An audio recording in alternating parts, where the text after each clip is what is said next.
Find other great podcasts like this one at podmoth.network.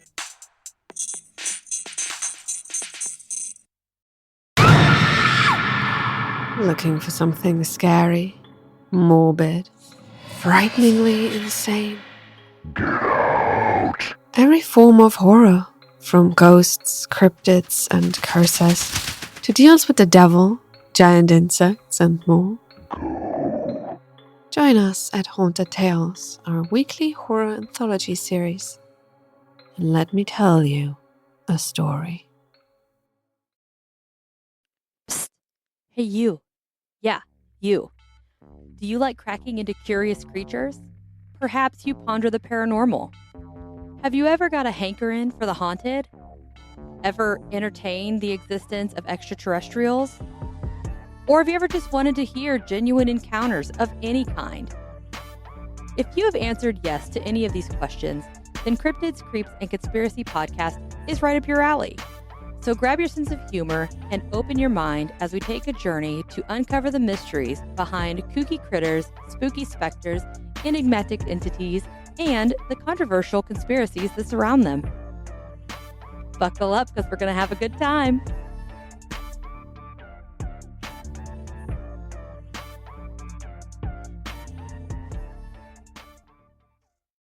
Welcome to the Brutal, Bizarre, and Boozy podcast. I'm Deklan, the son.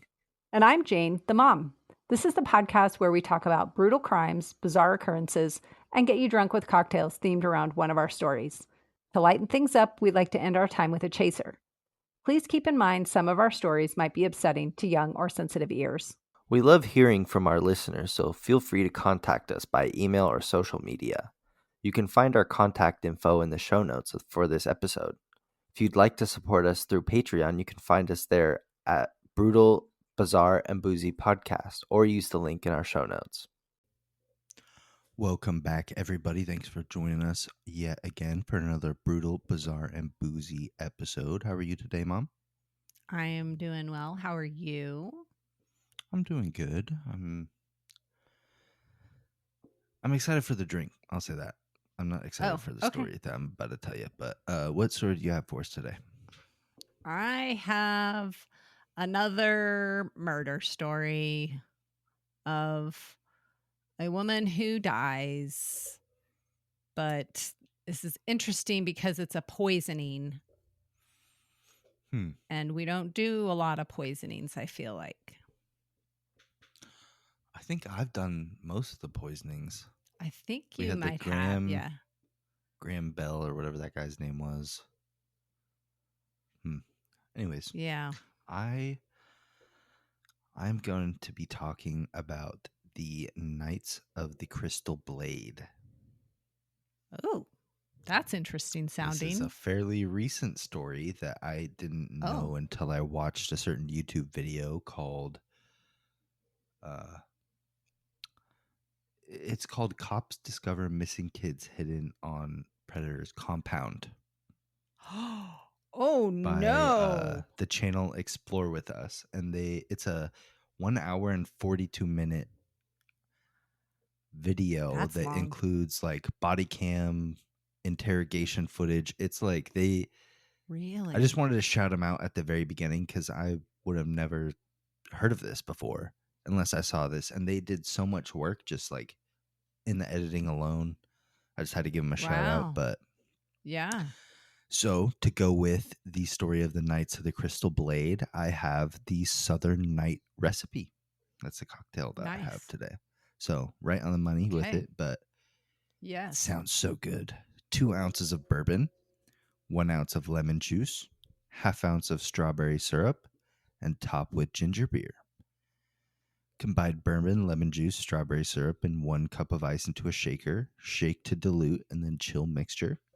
Strain into a serving glass with a garnish of ginger, if you'd like. A garnish with strawberry and top with ginger beer. So, I think this is going to be a really good, like, I 4th hope of it's going July to be cocktail. good. Yeah. Oh, 4th of July cocktail. That should be one of our names. That's good. I like it. It's a little bitter. I think If you did like the 1 ginger beer. ounce of strawberry syrup, I think it would be even better. But I love would strawberry, agree. so I think would it agree. could I use think just it a needs little more bit strawberry. of sweetness. Yeah, Mm-hmm. but it's good. I could have put less Very ginger tasty. beer in too. It also depends on the glass. Like Mm-hmm. you could use a pint glass, or you could use a Right. a Collins or whatever they call it. But I used a Collins glass, and I think it would be better if I put maybe an ounce of ginger beer in there. I used a pint glass, And- but I filled it up not all the way. It's like 3/4 of the way. So very ginger beery. Yeah. What kind of ginger beer did you use? Fever Tree. Fever Tree is more subtle, I feel, than Cock and Bull. I could only find Cock and Bull. Yes. Yes, Cock and I would Bull agree is with that. very spicy. Mm-hmm. Yes.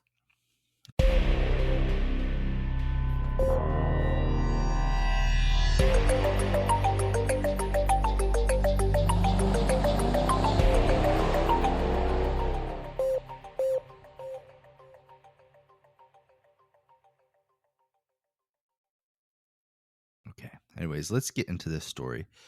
And I would just recommend anyone listening to this one, just go ahead and skip to Mom's part. You can once you hear the brutal sound clip playing, just you can listen from that point. But Right. this is not a great story. Okay. Well, it's you said it involved kids and Yeah. being held captive. That right there is just bad. Not necessarily held captive, but we'll get into that. Oh. So, Oh, okay. what started out as a kidnapping from a biological father turned much darker once the real truth was discovered. So, there's a lot of quote unquote kidnappings where there's a custody battle and Right. one parent takes a kid and it's technically kidnapping, but right, because they don't have I don't custody of believe that's them. kidnapping. That's a different. They should come up with a new depends. term for that. That's like, true. There should be If a you're different with term. kidnapping, when I think of kidnapping, I think of Stranger. a guy in a white van picking a kid up.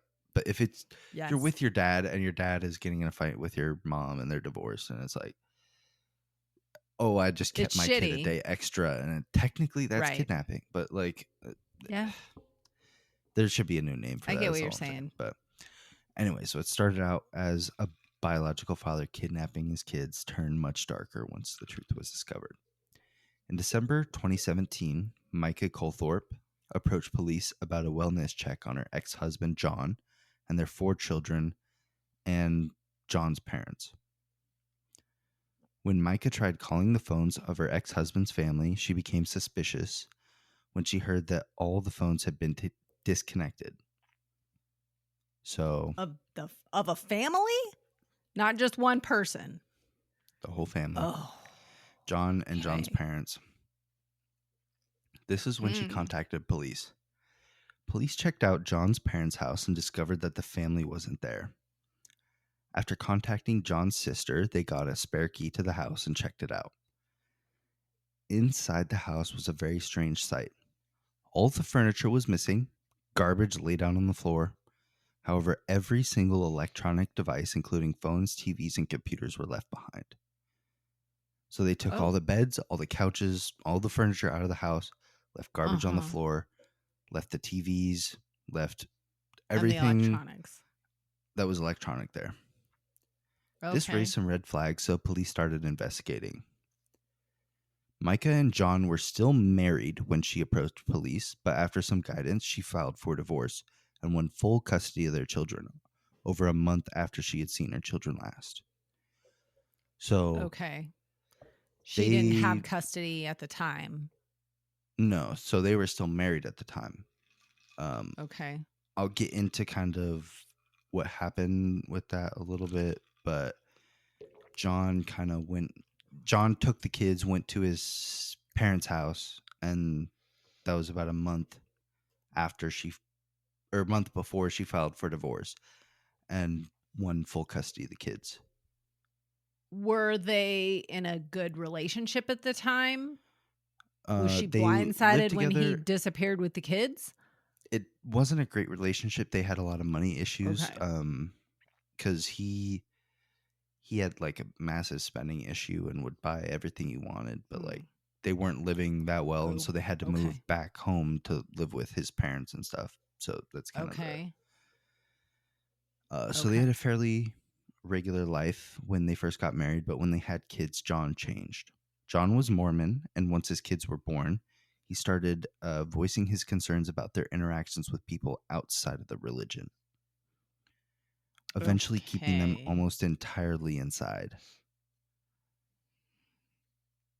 John was diagnosed with antisocial personality disorder.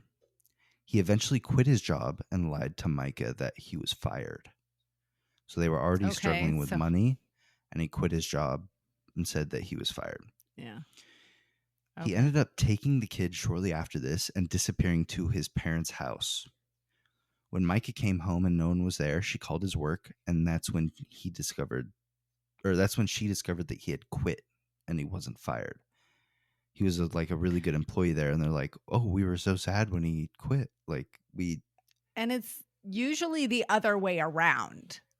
When someone gets fired, then they lie and say they quit. It's not, I don't think I've ever heard that version in that order. Like, I quit my job and told everyone I was fired. That's not typically how that goes. He told his wife that this guy. Yeah. So, after Micah had discovered this, she went to the courts, filed for divorce, and was granted full custody. And so police officers waited outside of John's parents' home, where they were all last seen by neighbors and stuff, and hoping someone would come by. And after a few days of waiting, John was spotted back at the home with his friend, Samuel Shaffer. Okay. The police asked why he was there, and John said, "I'm here to pick up Micah's death certificate, the kid's mother's." Police knew something was up when he said this because Micah was alive. They were talking with Micah when he said this. So police asked John where the kids were, and he refused to answer, so he was arrested. However, police had nothing to arrest Samuel with, so they let him go. Police were able to locate John's parents' cars at a compound in a rural area nearby. The compound consisted of various shipping containers, tents, and garbage piles. The compound had no running water, electricity, or gas hookups, and these shipping containers were used as storage and living quarters. Nothing good is in a shipping container. This is like Timu Waco, is what I'm basically explaining. If you got Waco from Timu, cute. Yeah. So the shipping containers were used as storage and living quarters. Police raided the compound in December and were horrified. The living quarters were littered with garbage and dirt, so they just had piles of boxes, like cardboard boxes, filling all the shipping containers that they were living in. There's like sleeping bags on the floor. There's no power. There's no water. There's just water bottles, and like John had also used his parents' money to buy a brand, like I think it was a 2016 Suburban. Where's his parents, by the way? Are they there? On the compound. Okay. I'll get into that, but okay. So John, they're living in shipping containers that are formed like in a U shape to kind of make like a courtyard. But they're shipping containers. They're like, you've seen videos online of shipping containers with like bathroom, like people turn it into tiny homes. This is just a shipping container full of garbage and sleeping bags. I have seen some really beautiful homes made from shipping containers, but those have been renovated and plumbed and had electricity put to them.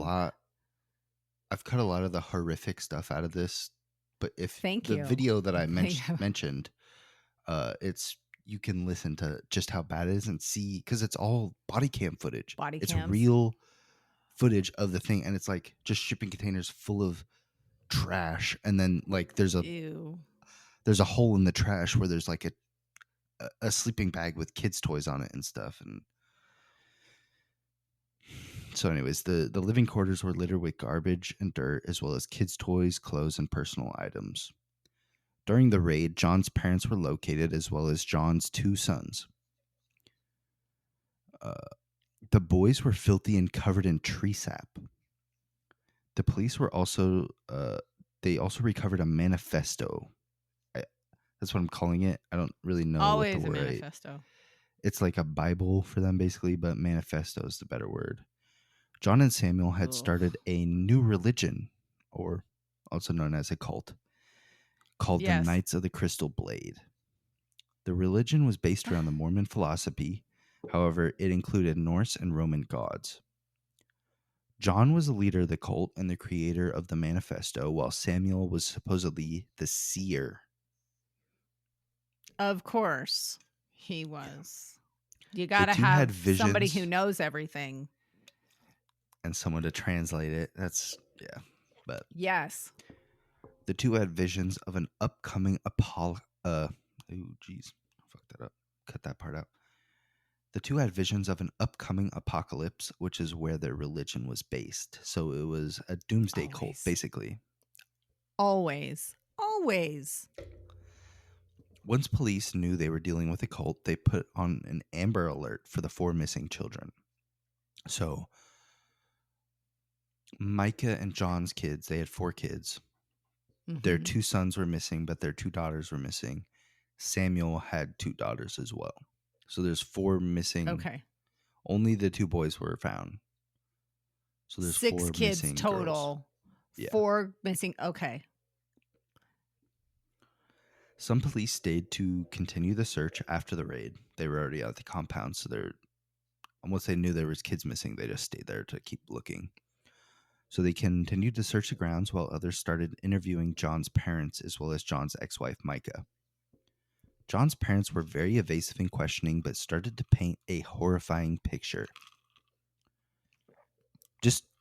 I know it's a bad story, but this is also bizarre. No one dies. Just letting you guys know from now. Like, that's good. It's still horrifying, but no one dies. But right. The parents started to describe what had transpired in the weeks since the kids had gone missing. Their son John had written this manifesto and would describe the end of the world. He and Samuel fully believed in this, and when John quit his job and took the kids, he started to indoctrinate his parents. So his parents were very religious, and so they kind of just trusted everything. It blows my he mind, said. but they just, it blows my mind, but yes. Okay. Yeah, they just Do you have an age of the parents? An age of the people? They look about 65, between 55 and 65, if I had to guess. Okay. I was just curious because, they're older full folks adults. in this day and age are they're but I feel like not people old in enough their to be dumb. 70s and 80s are, no, I'm not saying they're dumb, but they're easily susceptible to these a fake story. In the interrogations, they showed the entire interrogation with the parents, and the parents are like, we're not going to get arrested for this, right? We're not involved in this, right? And so they kept they're plenty coherent enough. They know something wrong was happening and they're culpable, but okay. So he and Samuel, they had convinced John's parents to leave with them, and they fully believed in this end of the world conspiracy. So he had convinced them to use their retirement and Social Security money to purchase all these things, including the Suburban, the land, all the shipping containers and stuff at the compound. He convinced them to move out to the compound and start prepping for the end of the world with John, his kids, Samuel, and Samuel's 2 daughters. John made his parents do as he wished, as well as fund the entire endeavor, using their retirement funds, food stamps, and maxing out all their credit cards. Wow. While the parents' interrogation continued, only 2 of the 6 children had been found, so police kept searching the compound. While this was happening, about a day later, after the raid had happened, police were called to speak with a suspicious man, and this is when they spotted Samuel. So they had already come in contact with him when they arrested John at the Right. parents' house. But so they knew didn't have who he anything to was. pick him up. Yeah, but now I gotcha. that there's missing children, they were able to detain him. But Sam was immediately detained and brought in and into the command center where they were kind of launching the raid from. On the way there, he asked police officers driving the car, "Did you find the 4 girls?" The 2 girls that were wrapped up in a barrel in the back of the junkyard near the red storage bins. What? And he said this, it shows the camera from the back of the cop car, and he says it just as casually as I did. Right. You're arrested, and he's like, "Did you find the girls?" No concern at all. But the cop that was driving Samuel to the compound radioed to the cops and let them know that they're looking for 2 blue barrels with girls in them. Several cops were able to locate the blue barrels and found 2 girls and 2 separate barrels, John's oldest daughter and Samuel's youngest daughter, age 4. You said nobody died. Nobody died. The barrels had been padded with foam and blankets to keep the kids warm. A loaded rifle was laid on the ground next to them. They were both alive, and when asked where the other 2 girls were, the older girl said they were in the red container far away. What? Yeah. So keep in mind, the compound is loaded, like there's 3 to 5 red shipping containers. And so when they heard red container far away, there's all the cops start looking through all these containers. A shipping container. Yeah. The compound had tons of these containers, but no one was inside of them. And just to mention, it was 23 degrees the night before this, like, they had been found. So they had been in there for almost a full day. Both were alive. In a barrel. Yes, a blue plastic barrel. Like a barrel-sized barrel? The blue plastic barrels that you see in like crime shows where they dissolve bodies in. That's the barrel that they were in.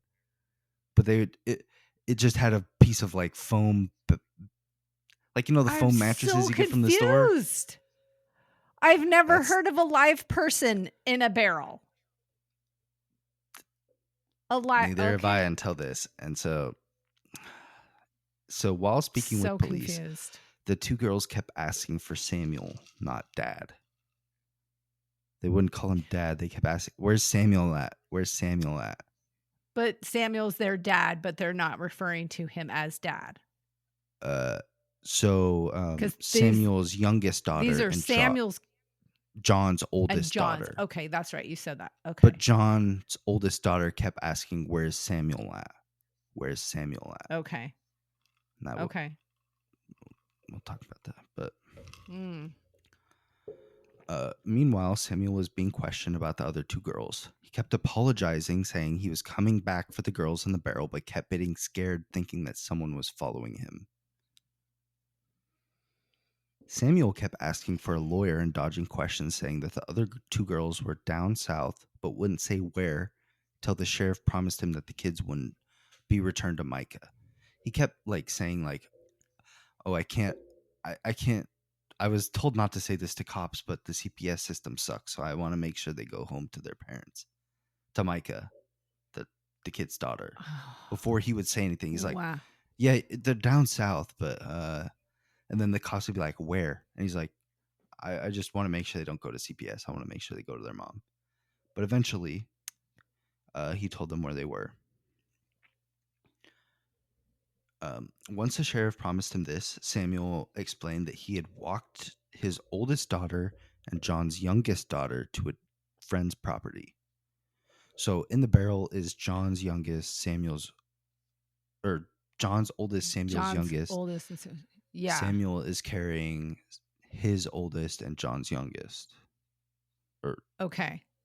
Yes. I think I'm it's tracking. super confusing, but Yeah. so Samuel carried this kids miles to his friend's home and knocked on the door. The friend didn't answer, and so Samuel put the kids in a storage shed at the back of the property with some blankets.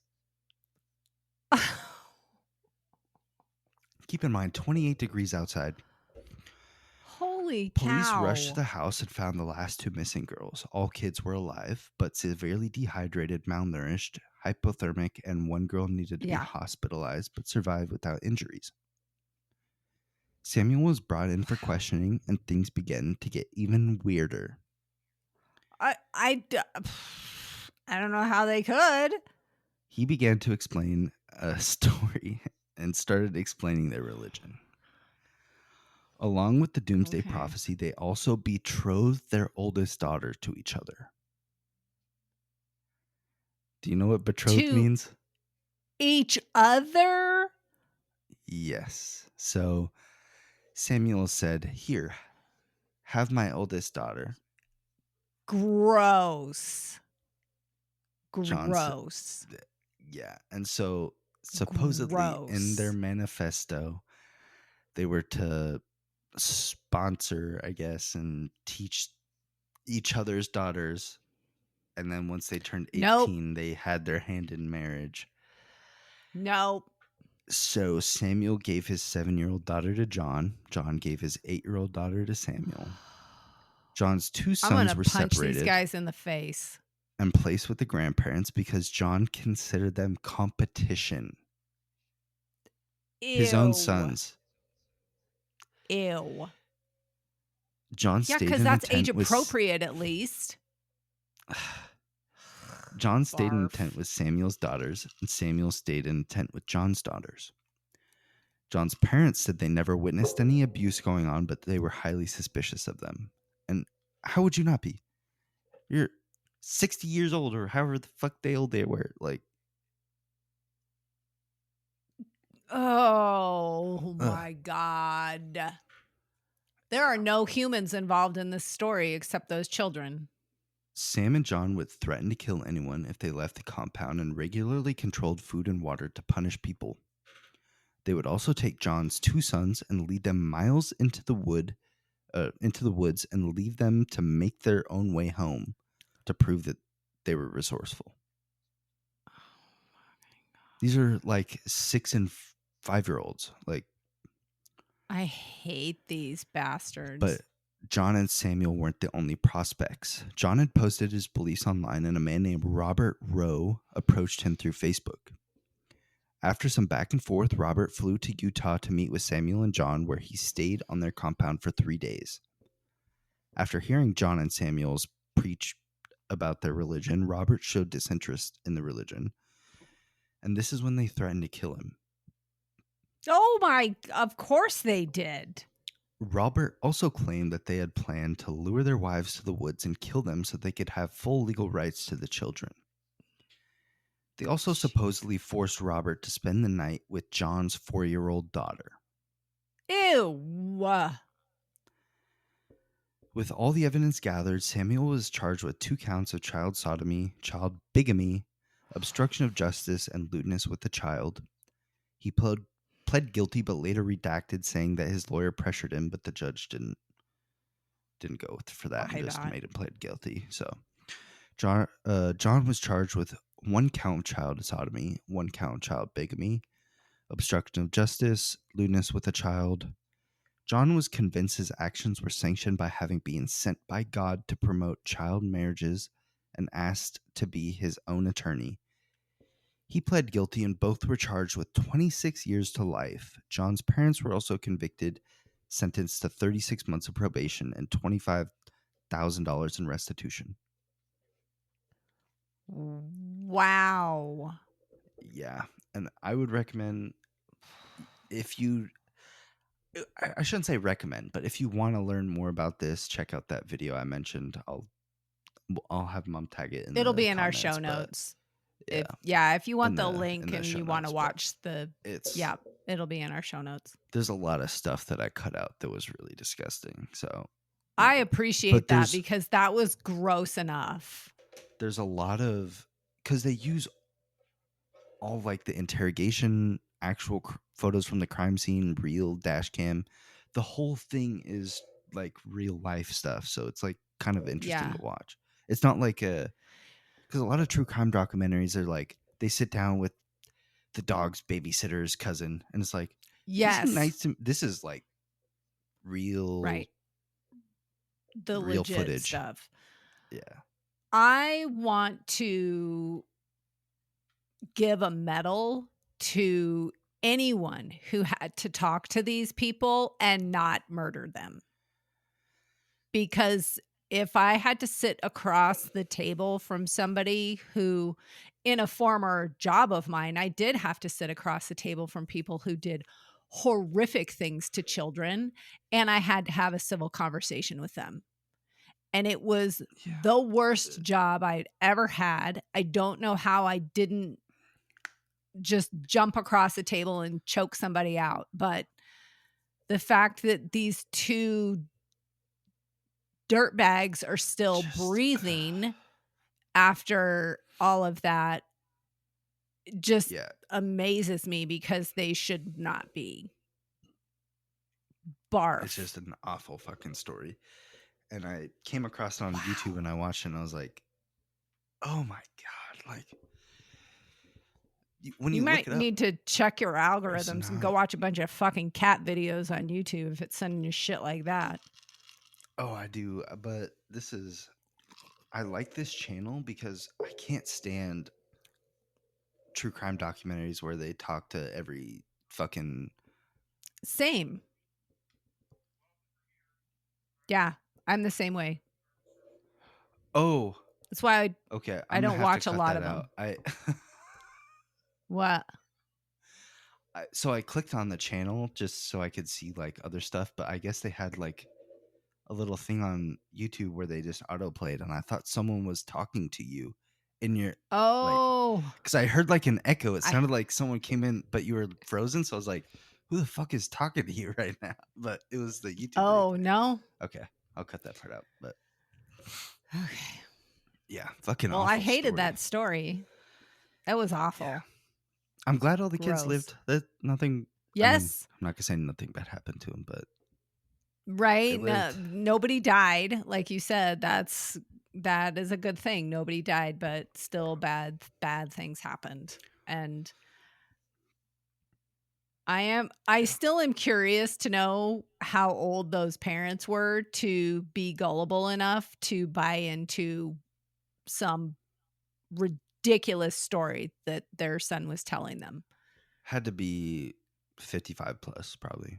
Honestly, because, and I only say that because, like, I think about how gullible my parents, how gullible my mom is. You know, she's 84 years old. And if you told her the sky was pink at 12 o'clock in the afternoon, she would be like, oh, yes, I see it's pink. You know, she just is whatever. But I feel like at one point you have to be questioning when your adult son says, God told me to abuse children. I'd be like, dude, you're God going told to me a that hospital. we need to live in a shipping container with no running water or fucking power. Exactly. And you need to watch my children. Right. Exactly. Forget about the child endangerment stuff. If you came leaving to my me house and live in a shipping and said, fuck you, bitch. We're going to live in a shipping container with no electricity and no running water, and we're going to leave all of our electronic devices, I'd be like, son, we're going to a mental institution and we're checking you in because something's wrong with your brain. If the shipping container had power and water, maybe I'm down. But... That'd be different. If it was a shipping container renovated into a nice home, no, that's different. Pictures. It looks like someone threw a bunch of garbage in there. Ugh. That's nasty. Nope, I'm not buying that. Yep.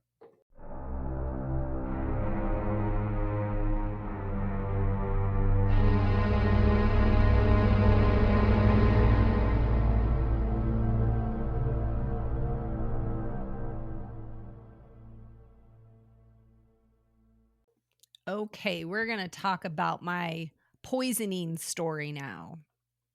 Angela Prey was born April 15th, 1979 in Kansas, and she typically went by the nickname Ange. She was born into a large family with 9 siblings. The family was strong in their religious faith, and Angela carried that into her adult life. She was loved by those that knew her, and she was described as energetic with a quick wit. She enjoyed researching genealogy and did so for herself and others. Angela was active in her church and was known for always showing up to anything she was invited to. If it was a birthday party, if it was a wedding, if it was an anniversary party, if somebody said you should come to this, she would show up. So everybody counted on her she was always there. She enjoyed outdoor activities and was a huge animal lover. What's that? I'm the opposite. I don't show up to anything I'm invited to. That's not true. You are just choosy like I am. Like I have to evaluate, like, do I like these people enough? Like I like the people that invited me. Obviously we're friends, but who else is going to be there and how long am I expected to be there for? Then I have to weigh that out. I'm a proponent of the 8-day week. We do 3 days off, 5 days on. We just add an extra weekend day. I would do so much more if I had an extra weekend day. 2 days just chilling is perfect. But if I had an extra day to do extra stuff, I think it should be a 4-day work week, which is what I currently do. And I am trying to come up with a really good rationale as to why I should turn that into a 3-day work week and a 4-day weekend. And I don't have a good excuse yet. Fair enough. I like the paycheck of a 5-day week, but just because some dude fucking thousands of years ago decided we should have a 7-day week, fuck that guy. And some asshole said we need to work 5 of those days and just have 2 days off. Time too. Fuck daylight saving times. Yes, all of them. I hate all of those things. Okay, let's get back to my story. Angela met James Craig in the 1990s. Jim was born February 11th, 1978. The couple were married in December of 99. They would go on to have 6 children together, and Angela was a devoted mother. The couple and their family moved to Denver, Colorado area in 2008, where Jim started a dental practice. For some time, Angela worked in the practice as well. She was the office manager there. So they worked together pretty much all day and then, which I think is great when couples can do that. I think your dad and I would murder each other if we did that. You would have nothing to talk to after work. It's like you talked about everything at work. So then you have nothing to talk about. Yes. Other employees in the office noted that the couple were playful and seemed to get along well with each other. Angela and her husband had a good routine. They would often work out together, and Jim would make Angela protein shakes to fuel their workouts. Some employees commented that they even seemed like the perfect couple. He's going to poison the protein shakes. I already know. Yes. Was it anthrax or... Nope. Let me guess. We'll get there. Glass shards. It's a couple things. It's a couple things. He making potions? Basically, yeah. He was trying to find the fastest route to being single, essentially. Being a dentist and running an office isn't all it's cracked up to be, because it's really expensive to do that.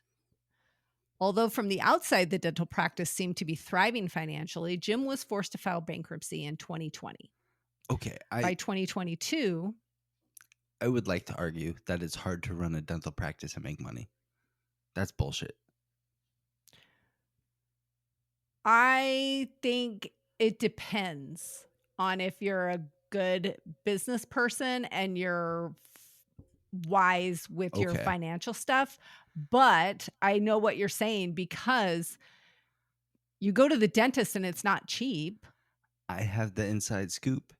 Yeah, I work at a I dental lab. know. We charge. Okay, so I'm not saying all dentists, but this is the basic practice. You go to the dentist, you need a new crown. We charge what, $250 for a crown? They charge you $2,500. They're making 10 Right. times profit on what we're However, charging think you. about this. Think about this. You go to a dentist office, and even just a run-of-the-mill dentist, say it's a small practice. You've Mhm. got your dentist, you've got an office manager, you have at least one dental hygienist, usually 2 or 3. Let's see, the last dentist I was at, they had an office manager, they had 2 dental assistants, and 2 hygienists. But the equipment, you've got an x-ray in every room. You've got, those chairs can't be cheap. You've got the plumbing that goes to them to be able to rinse your mouth out and then suction it out. The equipment itself has got to be a bloody fortune. So they're charging these exorbitant amounts of $2,500 versus $250 for a crown. It's to pay back that loan that they took out to Okay, well, buy all of that equipment for their office. so one thing is my coworker's daughter, she had some teeth issues and she ended up needing a night guard, which is like a kind of like a teeth grinding retainer, Yeah. basically. Like Right. you put it in and at night you don't grind your teeth. We charge, I think it's $150 for those. It's literally just like we 3D print a little retainer. And Mm-hmm. after everything, the dentist was gonna charge her $3,000. And it's like, for Wow. literally all they do, they take a scan, a 3D scan, they use their Mhm. little 3D laser scanner, and then Right. we 3D print something. And it's like Right. $150 So- to $3,000. That How is highway expensive robbery. it is, but how expensive do you think that 3D scanner is for them to get Okay. that scan? But And once how it's they're paid not doing off, that to like, every person. They're they doing are. that They for do. one person a Most- day. That No, is so- maybe. So, like, if they're like a lot of offices, if they do manual impressions, they just stick with that. If they do the 3D ones, they do. I'm shipping out like 8 3D things for this one doctor a day, so it's like that's been paid off. Wow. That's been paid off 4 years ago, and so they're still Right. charging the same amount. So that's Because you can. it's highway robbery. I It's because you can. I 100% agree with Like, you it- that the markup is ridiculous. But I agree. If you went to school for 10 years or whatever you need for your dental thing, like, yeah. might as well just. But then again, it's. I don't know. I have a lot of thoughts on It's- this. We're not going to yeah. get political on this. Let's just keep. I think Let's go back I to your think story. it's a slippery slope for sure financially. In 2022, he was in financial trouble again, or maybe still, and he decided to bring on a business partner. His business partner was Ryan Redfern. Redfern and Jim had been in dental school together, and they had been friends ever since. In the end of February 2023, Jim traveled to Las Vegas for a dental conference. While he was at the conference, everything back home was basically going on as normal, but not long after Jim returned, his wife Angela started getting sick. She was having headaches, dizziness, nausea, and having difficulty with her vision. All bad things that would make you go, "What's wrong with me?" So she went to the hospital, but doctors were unable to determine what the cause of her illness was. Over the course of a week and a half, Angela's symptoms came and went, but they didn't entirely go away. They just got a little bit better, and then they got worse again. Towards the end of that week and a half, Angela got really bad. She made 3 total trips to the hospital in that time period, and doctors were no closer to figuring out what was wrong with her and what her diagnosis could be. The whole time, Jim was supportive. He was texting her. They were texting each other.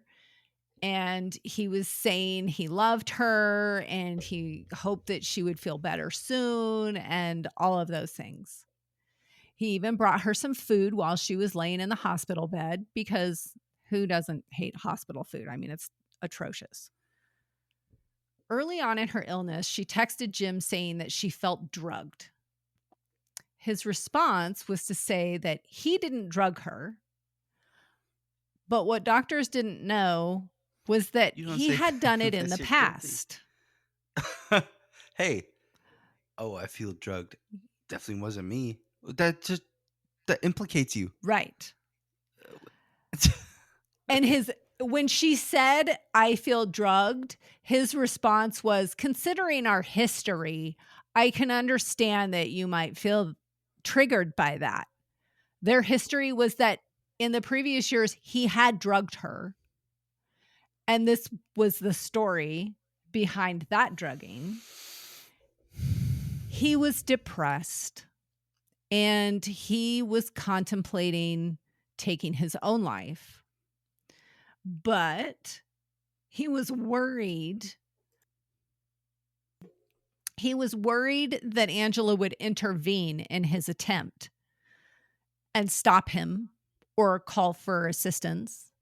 So the solution was to drug her so that she would be incapacitated and couldn't stop him or call for help. But it's fucking stupid. He didn't actually carry on with the rest of the plan, which was to take his own life. So I don't, that's a weird justification for drugging your wife. I don't know. That's very confusing. Yes. On March 15th, 2023, Angela's symptoms had severely increased and she was admitted to the hospital. In the early afternoon, she experienced a seizure and was ultimately placed on life support. She did not recover, and 3 days later, she was removed from life support. Now doctors needed to discover what actually killed her. The first clue came from Jim's office. In the days leading up to Angela's last and most severe episode of sickness, Jim told one of the staff that he was expecting a private package in the mail and instructed her not to open it. The package arrived a few days later, but a different staff member opened it, not knowing that Jim had said, "Don't do that." The package contained potassium cyanide, which, incidentally, dentists don't ever need. He was claiming that he had to do some special dental surgery and he needed potassium cyanide to assist with the surgery. And everybody's like, that's bullshit. Nobody needs that. Is that the cyanide that they use in like James Bond to like Probably. knock people out? Cyanide kills people. That's what it's used for. Well, no, it knocks them out, right? Well, in this case, it killed her. The staff alerted the business partner, Ryan, and told him, hey, your business partner just had cyanide delivered to the office. Ryan confronted Jim, and initially Jim denied that there was poison in the box, but then relented, claiming that Angela had told him, okay, you thought the drug your wife so you can kill yourself story was far-fetched? Check this one out. He said he ordered cyanide because Angela told him to order it because she wanted to take her own life. And she was playing chicken. It was a game of chicken to keep Was he Dr. him. Kevorkian? What? So follow this logic. You can't track it. He said he ordered it because Angela told him she wanted to commit suicide. And it was a game of chicken to prevent him from leaving her and divorcing her.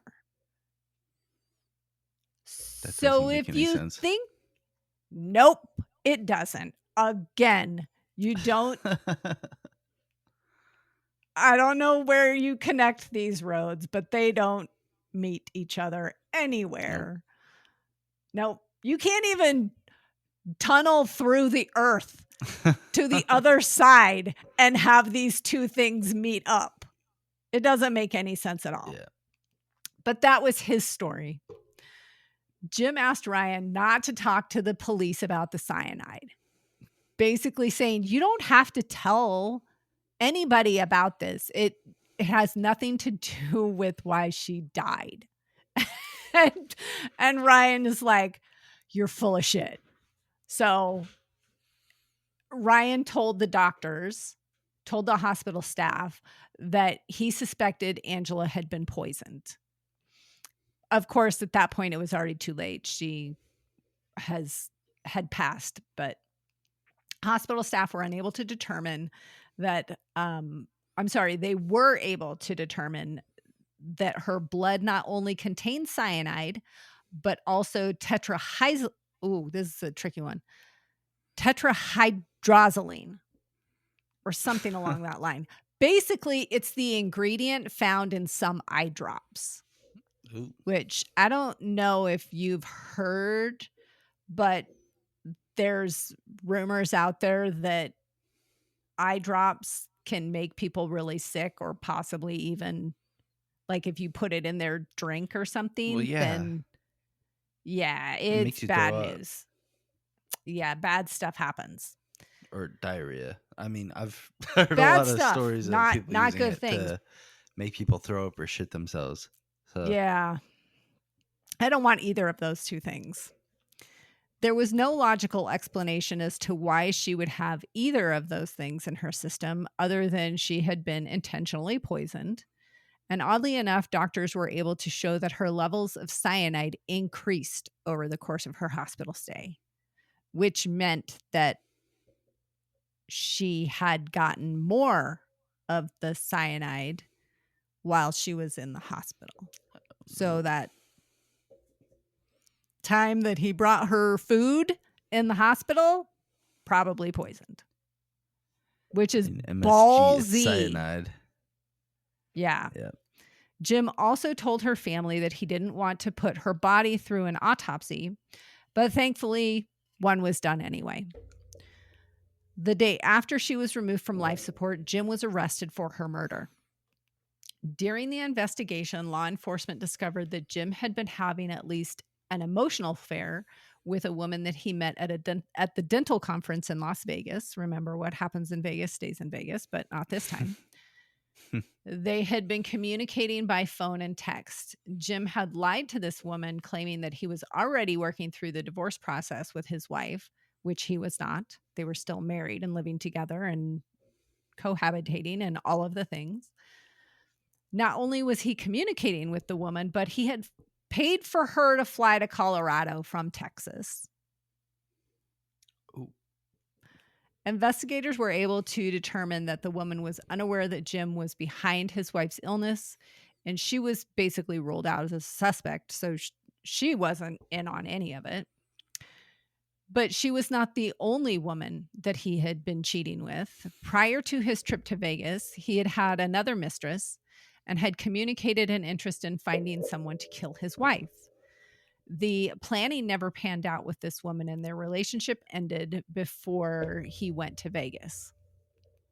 In search of his work and home computers, police found very damning search history topics, asking about how much close.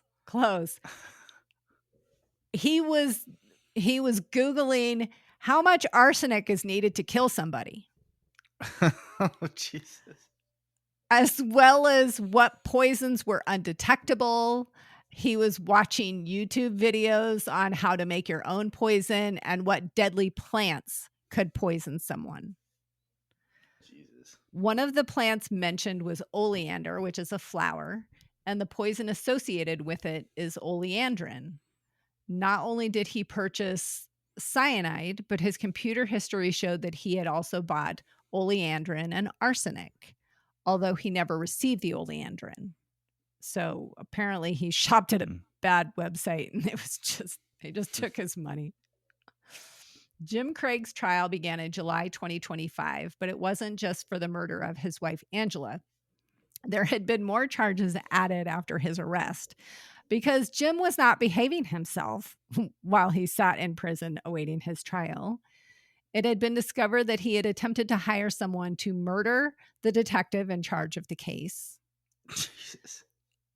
Additionally, he was trying to pay for strangers to not only testify that they knew Angela and that she wanted to commit suicide, but he also wanted to pay somebody to create a deep fake video of her saying that she was suicidal.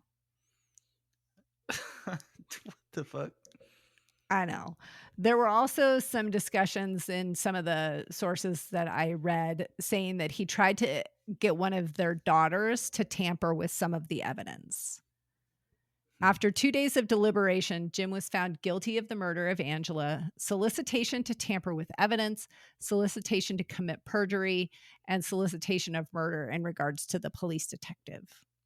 He was sentenced to life without the possibility of parole and was given an additional 33 years, I believe, for all those additional charges with the solicitation. What a weird I know. case. Wild. Wild. Super weird.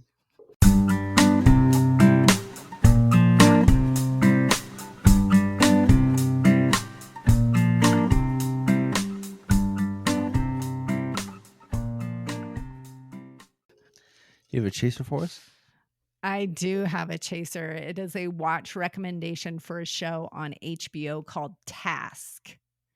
And it's Is that an with FBI. Robert Buffalo or whatever his name is? You mean Mark Ruffalo? Mark Buffalo. Yeah.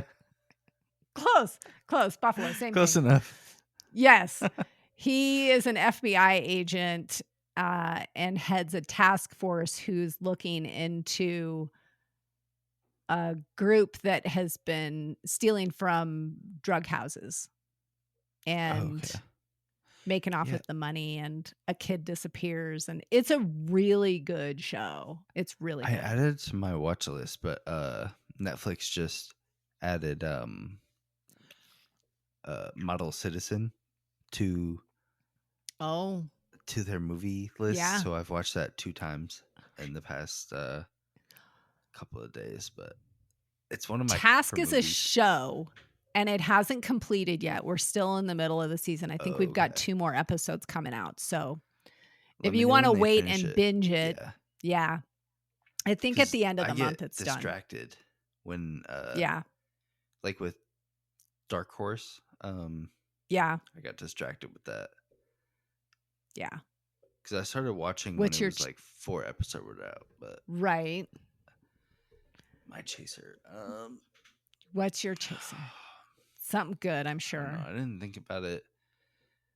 Matt McCusker has a new Netflix special called Humble Offering. That one's pretty funny.